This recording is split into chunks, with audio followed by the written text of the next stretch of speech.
Hello दोस्तों, history पूर्वावलोकन series में आपका स्वागत है। तो दोस्त आज हम लोग देख रहे हैं तुगलक वंश। ठीक है दोस्त, पूर्वावलोकन सीरीज के अंतर्गत तुगलक वंश देखेंगे और दोस्त देखेंगे लोदी वंश के महत्वपूर्ण प्रश्न। ठीक है, तो कुछ तुगलक वंश के प्रश्न जो रह गए हैं उसको देखेंगे और साथ में नया चैप्टर लोदी वंश को भी आज देखेंगे।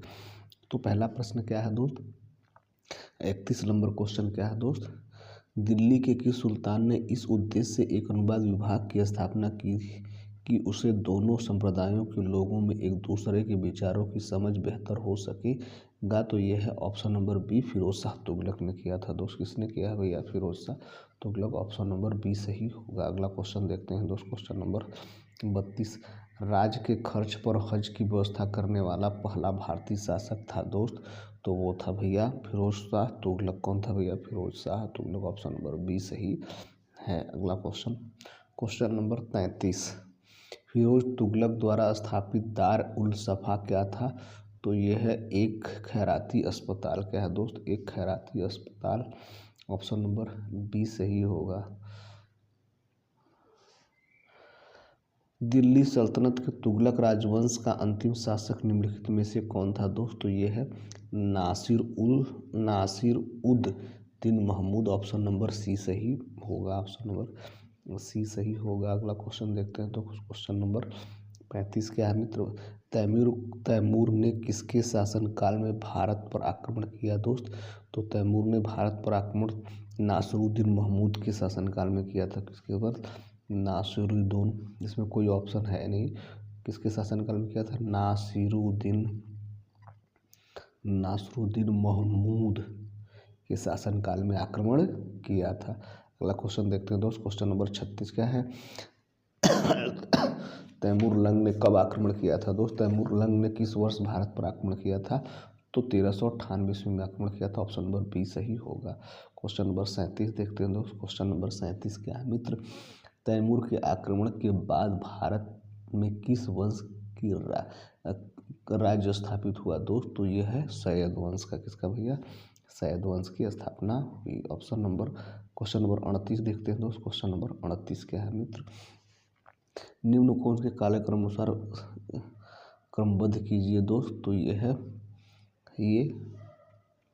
रुकनुद्दीन फिरोज होगा दोस्त। और पहले ये रुकनुद्दीन फिरोज, फिर मुबारक खान, फिरोज शाह तुगलक, फिर आलम शाह। तो इस तरह से ऑप्शन नंबर क्या होगा दोस्त?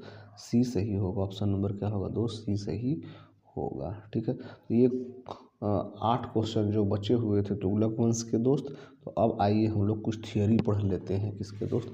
लोदी वंश के कुछ महत्वपूर्ण थियोरी हम लोग जान लेते हैं दोस्त। कुछ महत्वपूर्ण थियोरी पढ़ लेते हैं, लोदी वंश के बारे में कुछ जान लेते हैं। ठीक है दोस्त, ये दोस्त ये है लोदी वंश। तो आइए कुछ लोदी वंश के बारे में थियोरी जान लेते हैं, फिर पीवाई क्वेश्चन करेंगे। लोदी वंश की स्थापना बहलोल लोदी ने 1451 ईस्वी में की थी। वह बहलोल शाह गाजी के नाम से दिल्ली के सिंहासन पर बैठा था तथा अपने नाम का खुतबा पढ़वाया। इसकी सबसे महत्वपूर्ण विजय जौनपुर की अब विजय थी। बहलोल लोदी ने हिंदुओं के प्रति धार्मिक कट्टरता का व्यवहार नहीं किया। उसके दरबार में कई प्रतिष्ठित हिंदू सरदार थे, राय करण सिंह, राय प्रताप सिंह, राय नहर सिंह और राय त्रिलोचन और राय नंदू थे। उसने बहलोल सिक्का चलाया। किसने भैया? बहलोल लोदी ने बहलोली सिक्का चलाया, जो उत्तर भारत में अकबर से पूर्व विनिमय का एक मुख्य साधन था। बहलोल लोदी ने अपनी मृत्यु के पहले ही अपने तीसरे पुत्र निजाम खां को अपना उत्तराधिकारी घोषित कर दिया था। आगे देखते हैं दोस्त, किंतु कुछ सरदारों ने इसका विरोध किया। मुख्य कारण यह था कि निजाम खां की मां जयत खां जयबंद खां एक सुनार की पुत्री थी। कुछ शक्तिशाली सरदारों ने निजाम खां का साथ दिया। 17 जुलाई 1489 ईस्वी का निजाम खां सुल्तान सिकंदर शाह के नाम से क्या हुआ भैया, सिंहासन पर बैठा। वह लोदी वंश का महानतम शासक था। 1504 ईस्वी में सिकंदर लोदी ने राजस्थान के शासकों पर नियंत्रण के ध्येय से यमुना नदी के किनारे आगरा नामक नवीन नगर बसाया, इसे अपनी राजधानी बनाया। सिकंदर शाह अत्यधिक परिश्रमी, उदार एवं न्यायप्रिय शासक था। उसने कृषि और व्यापार की उन्नति के लिए नाप का पैमाना गजे सिकंदरी उसी के समय में आरंभ किया गया है। उसने निर्धनों के लिए मुफ्त भोजन की व्यवस्था की। उसने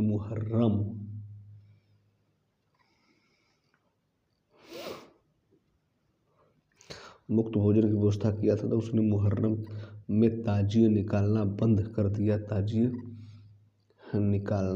उसने ताजिए निकालना बंद कर दिया था। पीरों और संतों की मज़ारों पर स्त्रियों को जाने से रोक लगा दी। उसके समय में योग्य व्यक्तियों की एक सूची बनाकर प्रत्येक 6 माह पश्चात उसके सामने प्रस्तुत की जाती थी। वह शिक्षित व विद्वान था।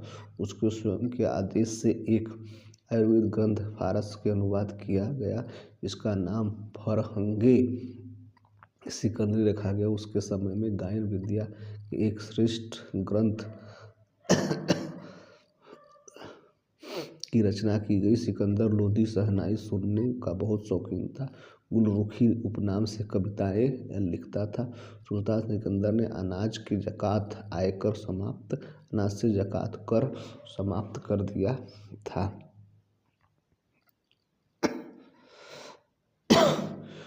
1518 ईस्वी में महाराणा सांगा और इब्राहिम लोदी के मध्य खातौली का युद्ध हुआ। इस युद्ध में इब्राहिम लोदी पराजित हुआ। पानीपत का प्रथम युद्ध 1526 ईस्वी में बाबर और इब्राहिम लोदी के मध्य हुआ।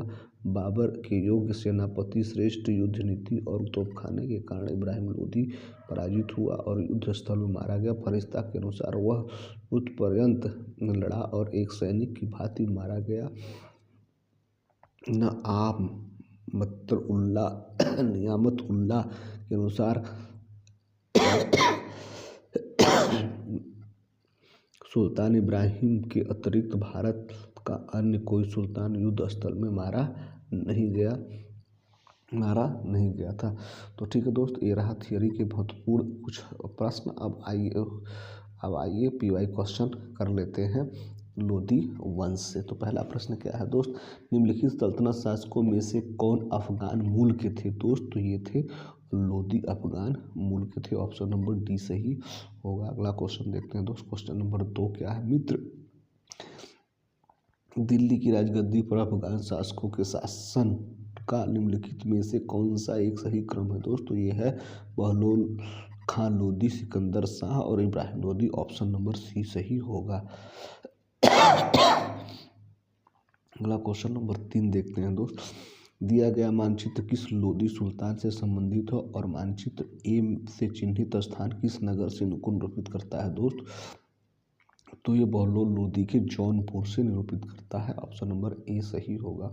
ऑप्शन नंबर क्या होगा दोस्त? ऑप्शन नंबर ए सही होगा। ऑप्शन नंबर ए सही होगा। बहलोल लोदी से संबंधित है और जौनपुर जिले से। क्वेश्चन नंबर 4 क्या है दोस्त, महाराणा सांगा ने इब्राहिम लोदी को किस युद्ध में परास्त किया था दोस्त? तो ये खातौली के युद्ध में परास्त किया था। खातौली के युद्ध में। ऑप्शन नंबर ए सही होगा। अगला क्वेश्चन नंबर 5 क्या है दोस्त, निम्नलिखित में से किस सुल्तान ने एक नगर बसाया जहां अब आगरा है? तो यह है Sikandar Lodi. Option number D सही होगा। क्वेश्चन नंबर 6 क्या है दोस्त, किस मध्ययुगीन सुल्तान को आगरा शहर की नींव डालने एवं उसे सल्तनत की राजधानी बनाने का श्रेय जाता है? तो ये है सिकंदर लोदी। कौन भैया? Sikandar Lodi. Option number D सही होगा। क्वेश्चन नंबर 7 क्या है दोस्त, निम्नलिखित में से किसने गुरुमुखी उपनाम से कविताएं रचता था दोस्त? तो यह है सिकंदर लोदी। कौन भैया? Sikandar Lodi. Option number C सही होगा। आगे देखते हैं दोस्त। अगला क्वेश्चन नंबर 8 क्या है दोस्त? क्वेश्चन नंबर 8 क्या है मित्र, निम्नलिखित में से किसने आगरा की स्थापना की थी दोस्त? तो ये सिकंदर लोदी ने किया था भैया, सिकंदर लोदी ने किया। तो ऑप्शन नंबर सी सही है। क्वेश्चन नंबर 9 देखते हैं दोस्त। क्वेश्चन नंबर 9 क्या है? निम्नलिखित सुल्तानों में से कौन अन्न के ऊपर कर समाप्त करने के लिए जाना जाता है दोस्त? तो ये है सिकंदर लोदी है भैया, सिकंदर लोदी है दोस्त। ऑप्शन नंबर डी सही है। अगला क्वेश्चन देखते हैं दोस्त। क्वेश्चन नंबर 10, निम्नलिखित वंशों ने किस क्रम में दिल्ली पर शासन किया था? तो ये है चौथा, गुलाम पहले थे भैया, गुलाम। तो गुलाम इसका ट्रिक है, जब गुलाब खिले, जब गुलाब खिले तो गुलाम हो जाएगा, फिर खिलजी हो जाएगा। जब गुलाब खिले तब सांस लो, फिर सैयद हो जाएगा और फिर लोधी। तो 4-1 और 3-2, 4-1, 4-1, 3-2। ऑप्शन नंबर डी सही होगा। ऑप्शन नंबर डी सही होगा। अगर आपको ट्रिक याद करना तो याद कर लीजिए, जब गुलाब खिले त से तुगलक, तब सांस लो सैयद और लो से लोधी। जब गुलाब खिले तो सांस लो, गुलाब से गुलाम वंश और खिले से खिलजी वंश हो जाएगा, तब से तुगलक वंश हो जाएगा, स से सैयद वंश, सांस लो से सैयद वंश हो जाएगा और लो से लो। जब गुलाब खिले सांस लो तो ये सल्तनत काल के राजवंश आपको याद हो जाएंगे। अगला क्वेश्चन देखते हैं दोस्त। क्वेश्चन नंबर 11 और ये लास्ट है। तो ये लोधी वंश का आज समाप्त हो जाएगा दोस्त। तो 11 लास्ट क्वेश्चन है। इनमें से कौन सा गुलाम वंश नहीं था दोस्त? तो इसमें से गुलाम वंश जो नहीं था वो था इब्राहिम लोदी, जो था वो गुलाम नहीं था, किसी का गुलाम नहीं था। बलबन गुलाम था दोस्त, इल्तुतमिश का, इल्तुतमिश गुलाम था दोस्त। इसका कुतुबुद्दीन ऐबक का, और कुतुबुद्दीन ऐबक जो गुलाम था वो किसका भैया? मोहम्मद गोरी का। किसका भैया? गोरी का गुलाम था। तो ये तीनों क्या है? ये गुलाम है, लेकिन इब्राहिम लोदी किसी का गुलाम नहीं हुआ था। तो ये रहा दोस्त आज के महत्वपूर्ण प्रश्न, जो कि कुछ अवशेष प्रश्न तुगलक वंश से रहे और कुछ महत्वपूर्ण प्रश्न लोधी वंश से रहे। तो आज सल्तनत काल के महत्वपूर्ण सीरीज समाप्त हुई। कल से हम लोग एक नया टॉपिक शुरू करेंगे, विजयनगर साम्राज्य। तो पहले हम लोग विजयनगर साम्राज्य के बारे में थोड़ा थियरी पढ़ेंगे, उसके बाद हम लोग क्वेश्चन लगाएंगे। तो ये रहा आज का वीडियो। आपका हमारा वीडियो कैसा लगा? अगर हमारा प्रयास आपको ठीक लगे दोस्त, हमारे चैनल को सब्सक्राइब करिए, अपने दोस्तों को शेयर करिए। Thank you so much watching this video.